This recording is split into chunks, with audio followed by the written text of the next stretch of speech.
This is our panel is First Draft Between Fact and Fiction, and the title comes from a quote that is generally attributed to Philip Graham, publisher of the Washington Post: "Journalism is the first rough draft of history." And indeed, our three panelists are very distinguished journalists. When I read their bios, I'm not going to read every publication that they've been in because it's an extremely long list, and it includes the New York Times, Vogue, Harper's, Salon, The Guardian, Granta, etc. I'm going to tell you a little bit more about their books and what the work that they have done. Our three panelists have also written and published in lots of other genres, including the novel, the short story, memoir, personal essay, and biography. So we pretty much have it covered here. And I'm hoping what we can kind of get into today is asking our writers to talk about how they walk that delicate line between reporting narrative and sort of, well, inventing it, and how they keep themselves honest when they're supposed to be objective, and how they keep their personal stories personal without getting too personal, and then how they keep themselves out of their journalism pieces, which are intended to be more objective. So I'm going to introduce them. Antonio-Ruiz Camacho was born in Mexico and worked as a journalist for 18 years, occupying every imaginable position in a newsroom. He's a former Journalism Knight Fellow at Stanford, and he received an MFA from the New Writers Project at UT Austin.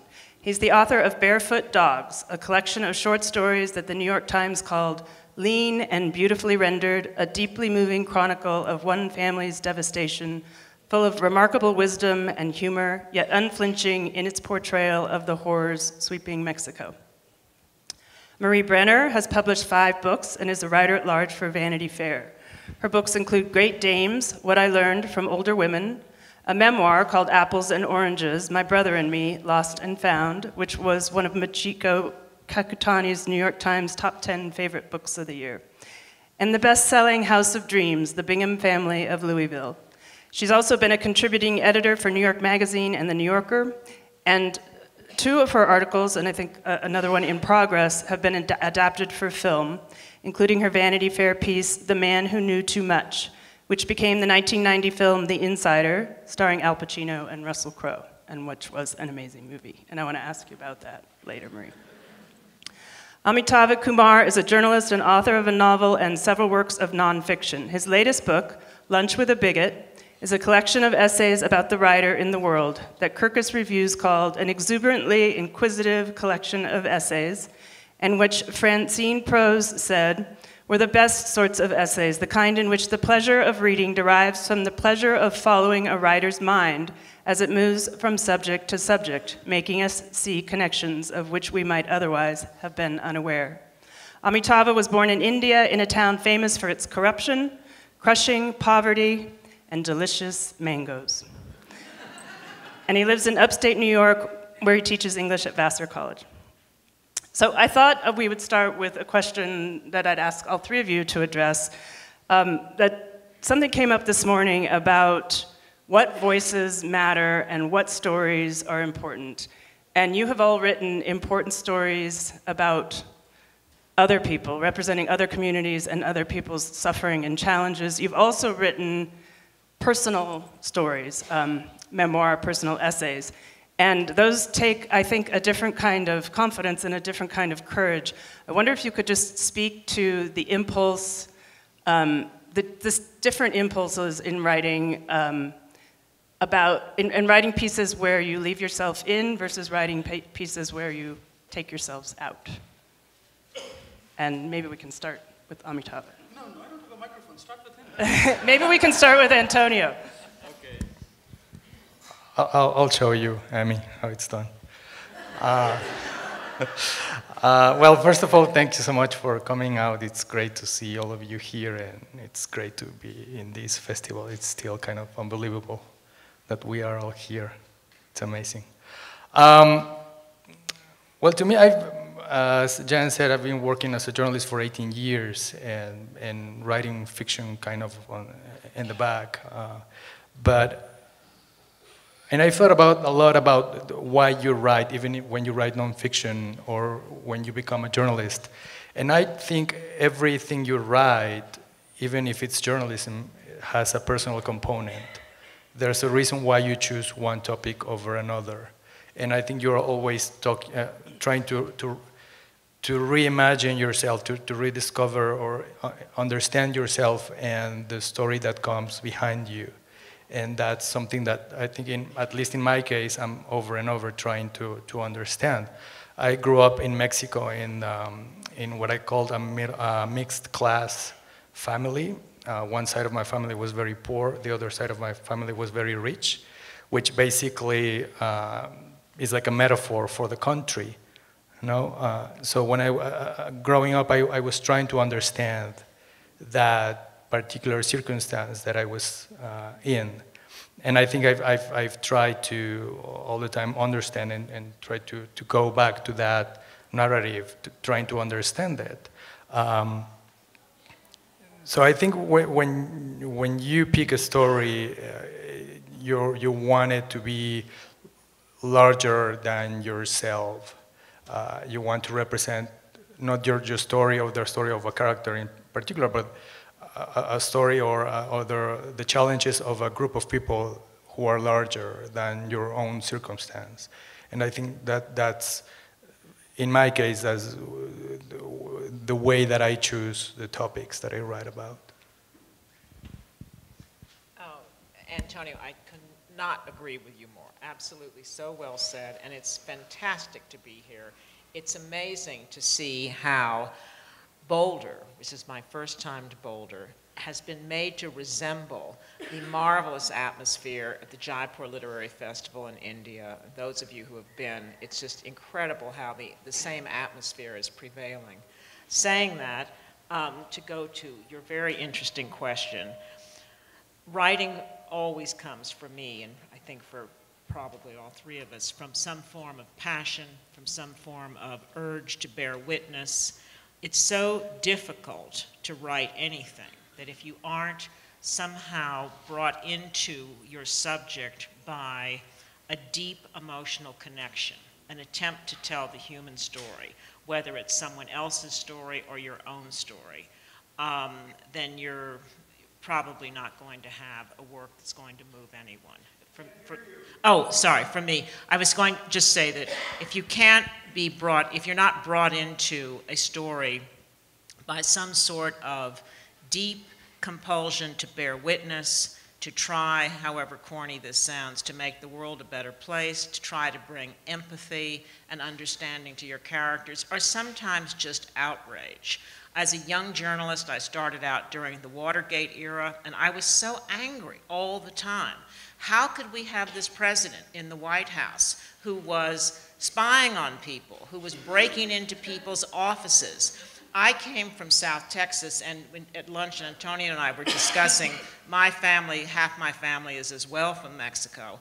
And I was brought into my profession really by my family, because at our dinner table, my father helped finance whistleblowers in South Texas. My aunts were rather really terrific writers who lived in Mexico. And there was no conversation that was normal to suburbia of San Antonio that went on at our table. It was, how can I put the mayor in jail? I'm gonna get that son of a bitch. And so if you couldn't, there was no tennis, there was nothing about, I'm late to the country club to play racquetball, none of that. If you weren't out trying to do something to make the world better, then you just didn't belong in the family. So that's, so.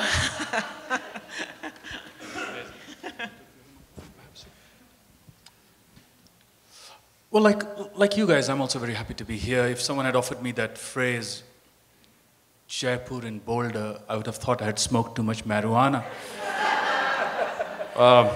So it's great. The surreal made real.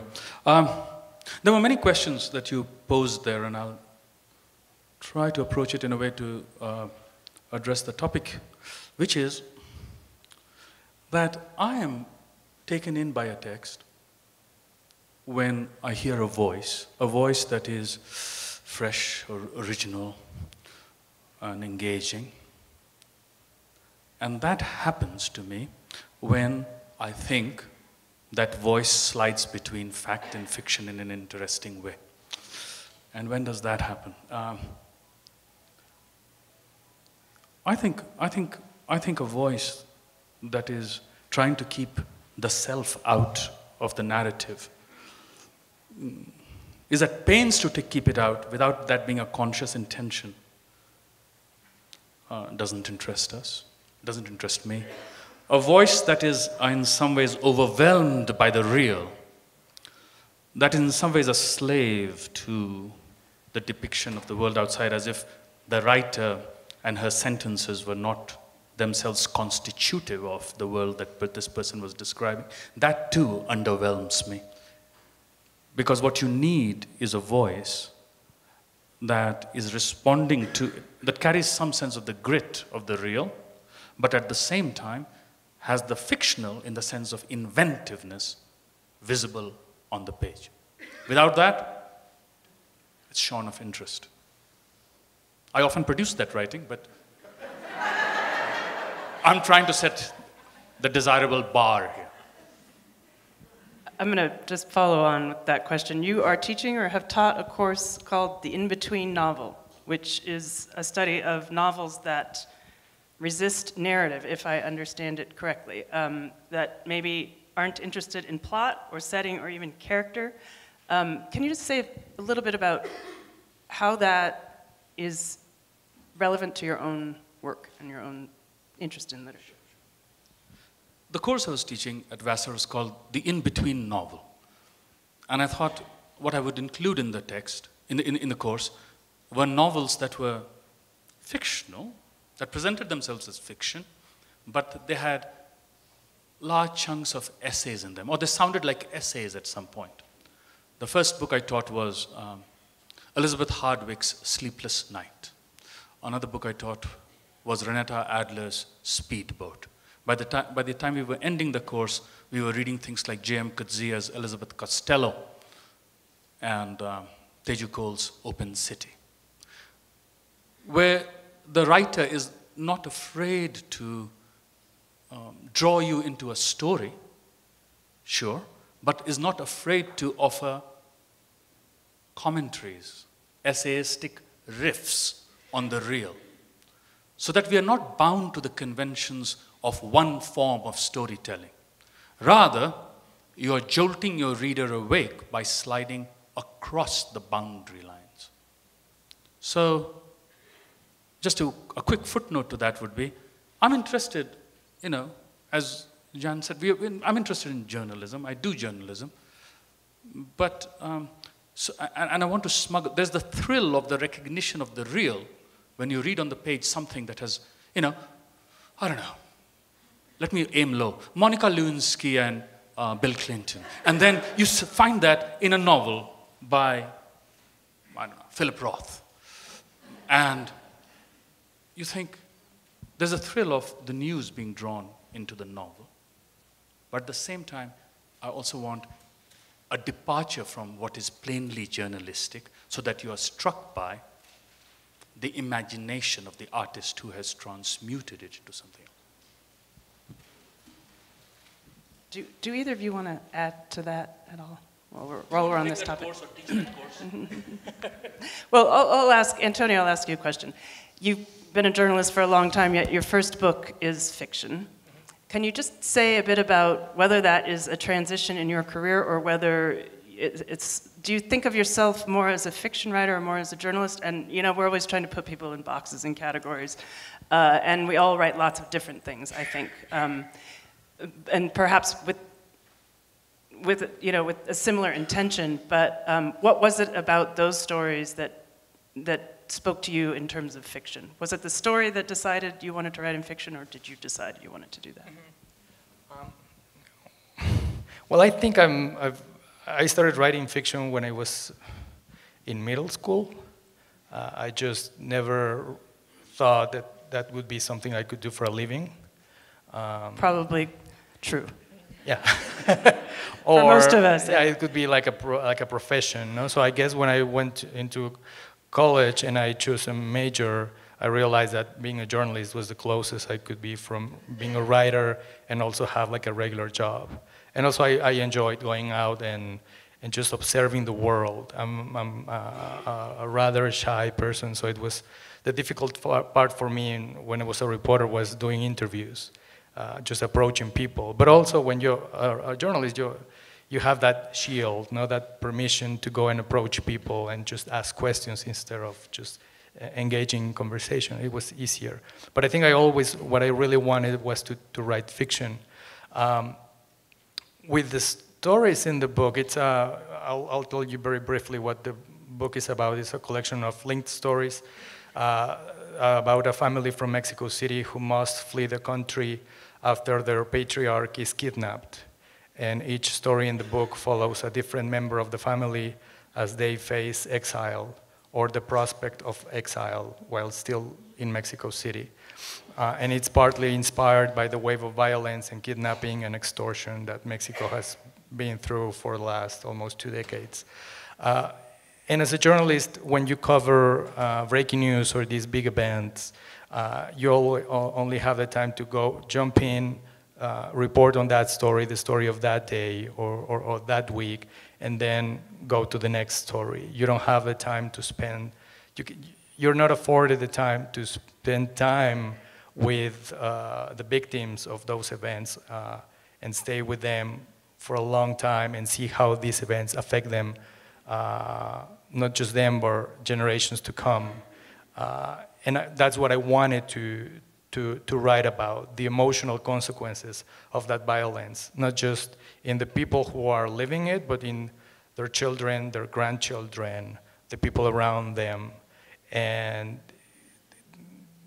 fiction allowed me to write about this specific current event going on in Mexico through this different experience. So that, and it was very liberating because I couldn't have written this experience as an essay or even as a reportage. I would have had to spend many, many years with a family, and it would have been just impossible. A question for Marie. Several of your pieces have been adapted for film. How involved were you in that process, and how closely was the film adaptation, how well did it represent what you wrote and the story as you understood it? How did it change when it turned into film? Well, the movie that is the most, of course, resonant, I think, for me is The Insider. And in that sense, who could be, I mean, 3 geniuses adapt your work. I mean, so Michael Mann, Eric Roth, the cinematographer, you get those actors, Al Pacino and Russell Crowe.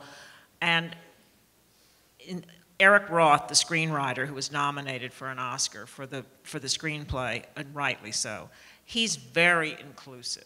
He wants to know, like a journalist, every detail. He wants to know what Jeffrey Wigand's daughter's puff dresses look like. And that's the way I research and the way Michael Mann researches. So we were 3 obsessives going crazy. In fact, the first time I met Michael Mann, he came with 2 black briefing books, 2 tape recorders, and I was a pulp by the time. I mean, he did an interview. He must have had 400 questions written out.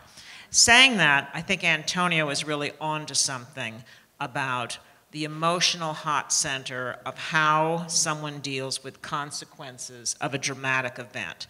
And when I first met Jeffrey Wigand, he was on the verge of, he had just been thrown out of his family. His wife had thrown him out. He'd had 3 major death threats. He kept, I don't know how many of you have seen this movie, but there's a scenes in the movie where a journalist keeps calling him, and Lowell Bergman is the journalist in the movie, but any journalist trying to get to Jeffrey Wigand had the same experience where, incredibly, his phone number was listed in the Louisville Information. This is, I mean, God love information. So there he was, he would pick up the phone, he would slam it down, slam it down, slam it down. Finally, 2 months into the reporting, the magazine was in despair. I just flew down to Louisville and just moved into a hotel room. And that very next day, his wife threw him out because she was so terrified because Brown and Williams was really trying to get him. His life was truly in danger. And he had no place to go. And he's he was very, of course, traumatized. And so he left his wallet at his home. His wife had kept the wallet. So he had to call me to say, can I get a hotel room? So we put him in a hotel under an assumed name in the Hyatt in Louisville. And this was incredible because as a writer, you often see visual moments that will say everything metaphorically about a scene. I mean, for example, Mary Carr, in her new book on memoir, talks about Chekhov's Lady of the Lapdog, and that moment where this kind of terrible rake seduces a married woman, and she's sobbing, and he's just very cavalierly eating a piece of watermelon after this. But that was a metaphor because it actually showed who this character was. So at the Hyatt Hotel, you could look into, and I'm not making this up, the offices of Brown and Williamson. From the glass rooms of the Hyatt, we could see the Brown and Williamson lawyers and that whole staff who were out looking for Jeffrey Wigand. So when Michael made and that detail was in what I did, but also when Michael made this movie, one of the most searing moments is you see Wigand looking back and forth. So again, this was about consequence. What were the consequences that went? How do you dramatize this? Did seeing a story be realized in that way by those geniuses with your help change the way you approached storytelling when you were stuck with just words again? Oh, that's a very interesting question. I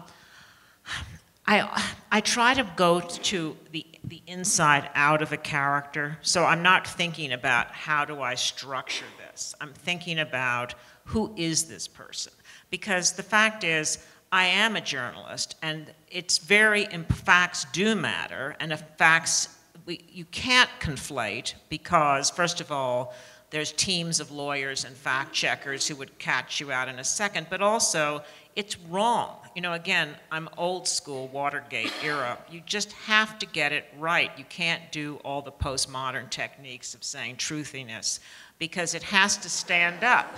It has to stand up. It has to be right. And so that the larger question is, I try to always find the personality who will inhabit a larger dramatic narrative, who will take us into the story, and by understanding his story, we understand a larger situation. You know, the attacks of the Jews in France, for example, I wrote about over the summer through the eyes of Sami Ghazlan, a retired French Jewish police commissioner. So I'm telling it through Ghazlan's point of view. So it's true, but it's also emotionally based. And the way you talk about coming from the inside out makes me think that that's how we approach fiction. You know, we start with character. He's holding up the 5-minute sign, but that means we have 5 more minutes to talk, and then we're going to open it up for questions.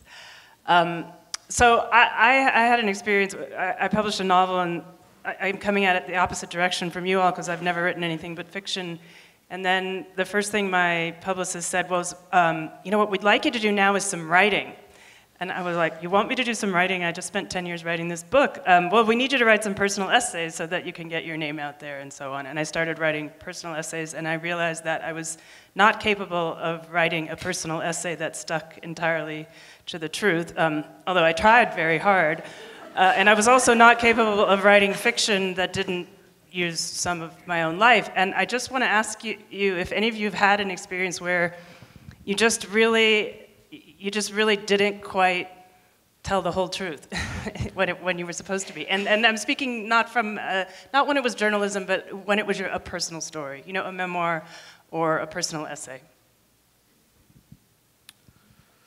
I feel there's a sense of, I feel an accusation in that question, so I feel I should own up. I hope all of you are paying attention. I was paying attention to what Marie was saying, and I'm not going to eat a watermelon again in a woman's company. That's the first thing. That's the fact. Listen, I think there's a fundamental misconception at the heart of this panel.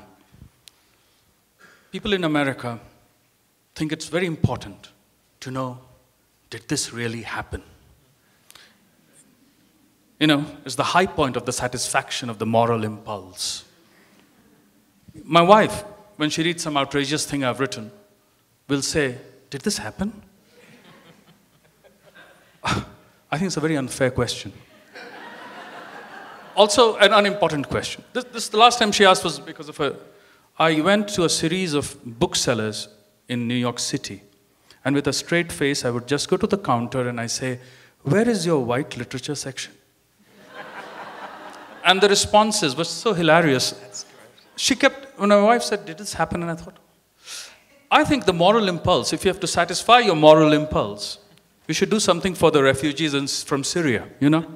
You shouldn't be asking, did this really happen? Was it the 7th floor from which you jumped, or was it the 18th floor? I think that, you know, Nabokov published much of Speak Memory, his memoir, in the New Yorker as fiction. Later on, they became essays, you know, part of the memoir. People play around with categories. They take liberties. To exercise your imagination means that you can mess around with these categories, which do not necessarily fulfill any high purpose. Also, it's a way of dealing with your emotions, you know? Writing about my mother's funeral, thinking about the distance that you find between yourself and the person who is grieving, which at certain moments you recognize is yourself. It is you. That thought has occurred in you. Made me think maybe I should write it in the, you know, in the second person. You. It's a very familiar thing, but it is. We should ask ourselves: does this work? How does this work? What has the writer done with his or her material? Rather than ask, is it all true?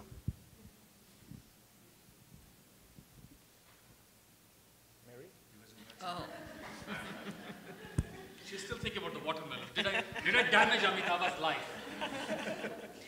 The hardest writing for me has been writing a memoir about my own family, where the truth, the emotional, subjective,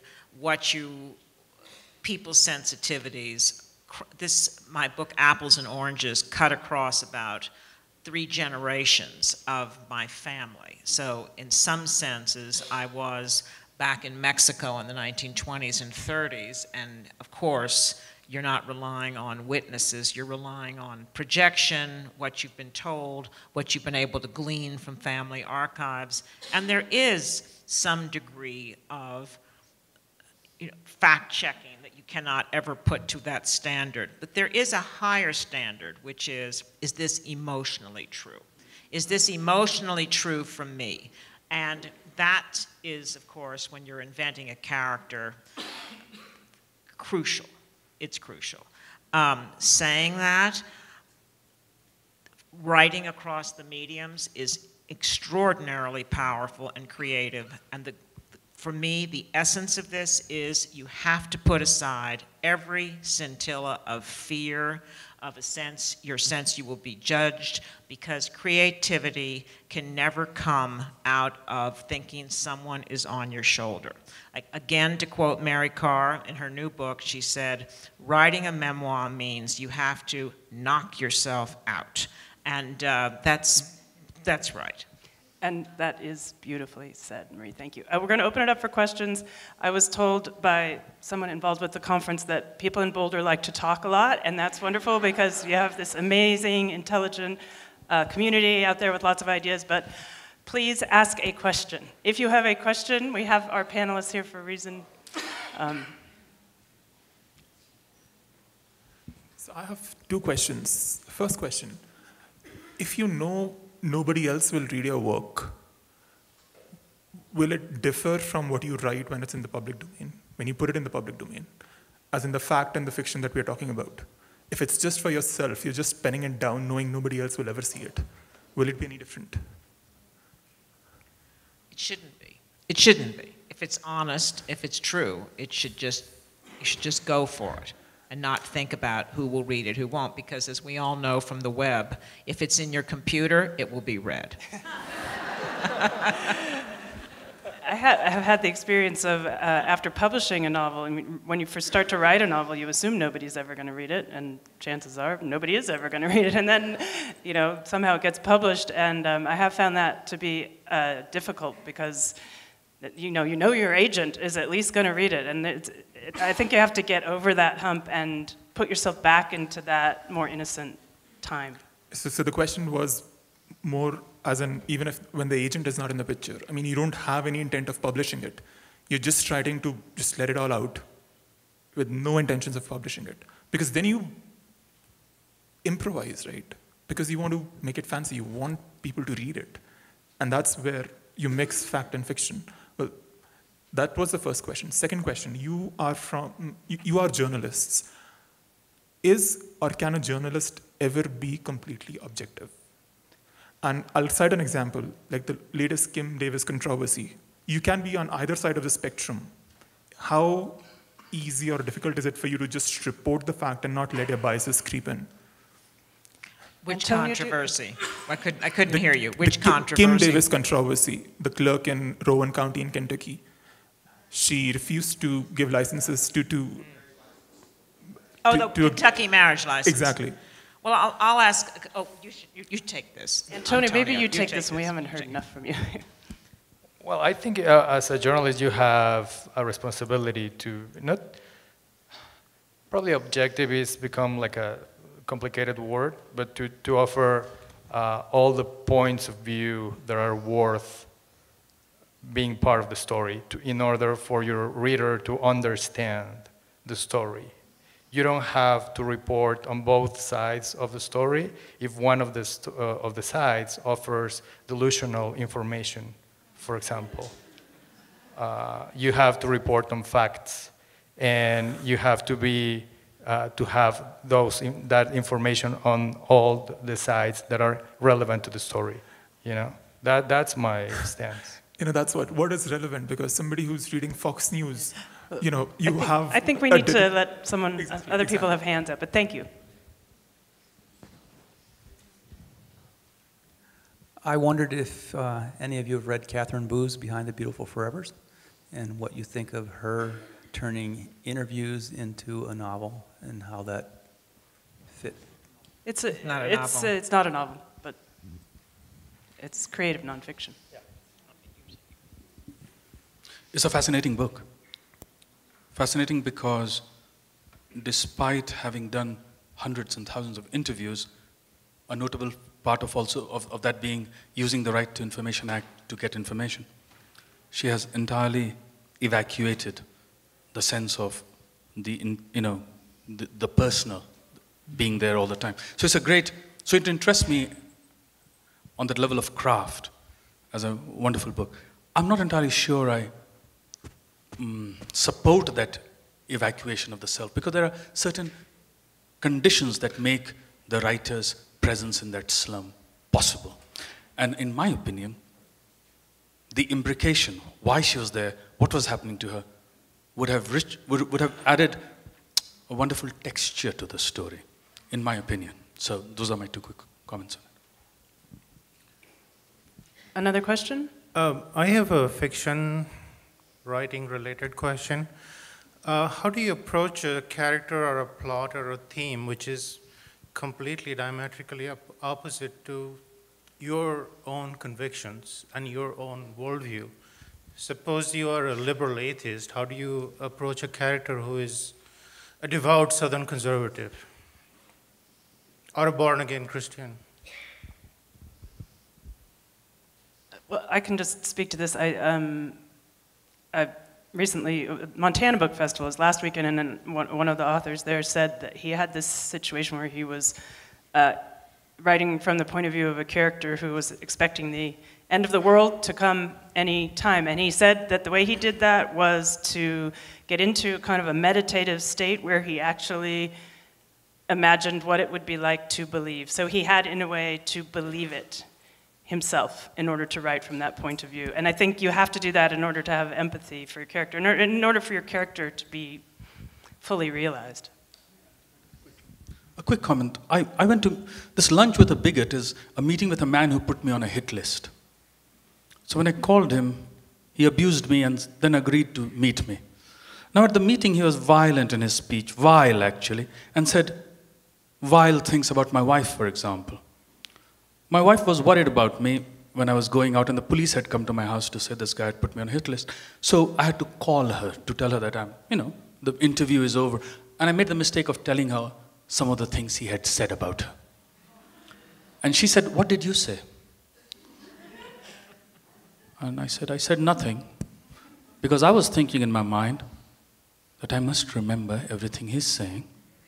And this notebook that I have, that when I get on the train, I'm going to write it down. I think that is the writer's dharma, Observation rather than judgment.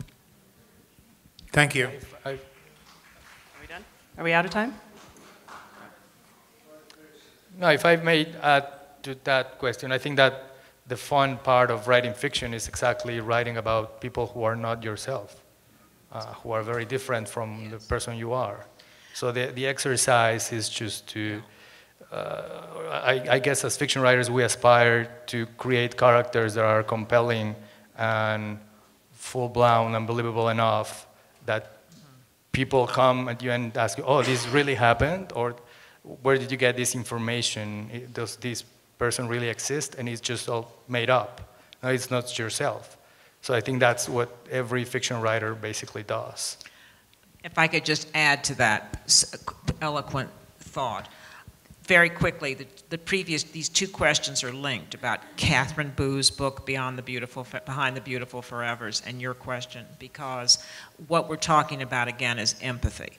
It is the writer's obligation to look at someone who may not have anything in common with you and to try to understand their point of view without judgment, to create them for the reader, as Catherine Boo does so beautifully and brilliantly in Behind the Beautiful Forevers, which is the ultimate exercise in empathy and being in an exotic setting which she would never be able to understand without really moving into that life and understanding that life in the chole of Bombay.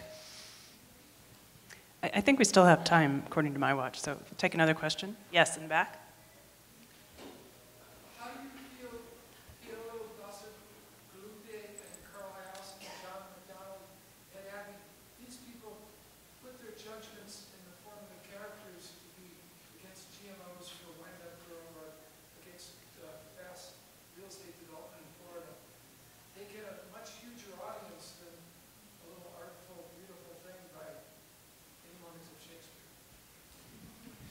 I couldn't hear that.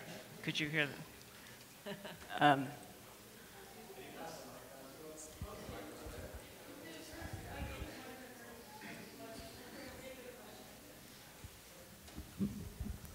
I'm saying that some of the sort of fictional writers like Carl Hiaasen, John MacDonald, Ed Abbey's not, well, he's an example too, and Paolo Bacigalupi, they have a much wider audience. They're not as artful, they're not appreciated by critics. They're not doing the wonderful stuff you're doing with The Insider and with journalism, but they come from a journal. I mean, Carl Hiaasen was a journalist for years at the Miami. Anyway, the theory about how you get your values way out to more and more people by a mixture of journalism and the creativity. Anybody want to take that? I think it's a question about reach. Voice. How do you reach more people? I guess, and through this blend of fiction, and does that matter? Maybe is the other question. And you're also talking about voice. I mean, who's funnier than Carl Hiaasen? He's fantastic. God, you could just be able to walk around with a tape recorder, writing down and taping every funny thing he says about living in Florida is just heaven.